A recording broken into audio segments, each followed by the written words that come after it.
বিনিয়োগের উপর আমাদের বড় নির্ভরশীলতা এই কারণেই যে অর্থনীতিকে এগিয়ে নিয়ে যেতে হলে যে প্রাইভেট সেক্টর বিনিয়োগ ছাড়া সম্ভব না, এবং এর জন্য তার মধ্যে অন্যতম হচ্ছে বিদেশি বিনিয়োগ, তার মধ্যে অন্যতম হচ্ছে চাইনিজ বিনিয়োগ।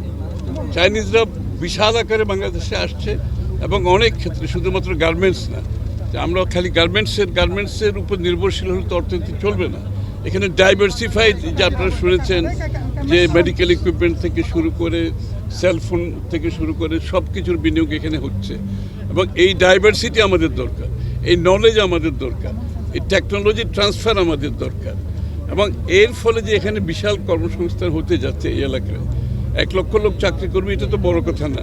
এর সাথে সাথে এই অঞ্চলের অর্থনীতিতে যে প্রাণ চাঞ্চল্যতা আসবে, এখানে সাপ্লাইয়ার আসবে, সাপ্লাই চেনের ইমপ্রুভমেন্ট হবে, এখানে টেকনোলজি ট্রান্সফার হবে। সুতরাং সার্বিকভাবে বাংলাদেশের যে আমরা যে প্রোগ্রাম দিয়েছি, 5 বছর পরে বাংলাদেশের অর্থনীতি যেখানে দাঁড়াবে, আমরা ধরেন 8%-এর উপরে আমরা গ্রোথের কথা বলেছি।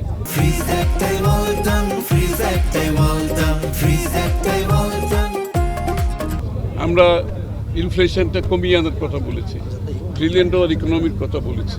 তো ওখানে যেতে হলে বিনিয়োগ ছাড়া কোনো গতি নাই, দ্বিতীয় কোনো পথ নাই, একটাই পথ বিনিয়োগ। আমি বারবার বলছি বিনিয়োগ এবং বিনিয়োগ করার জন্য এই সরকার পুরোপুরি একটা বড় ধরনের সংস্কারে গেছেন, সেটা আপনারা জানেন। বড় ধরনের ডিরেগুলেশনে গেছে, এবং আমরা বিনিয়োগকে স্বাগত জানানোর জন্য বাংলাদেশের আইন কানুন পরিবর্তন থেকে শুরু করে, রুলস অ্যান্ড রেগুলেশন থেকে শুরু করে সব কিছুর বড় ধরনের পরিবর্তন নিয়ে আসছে।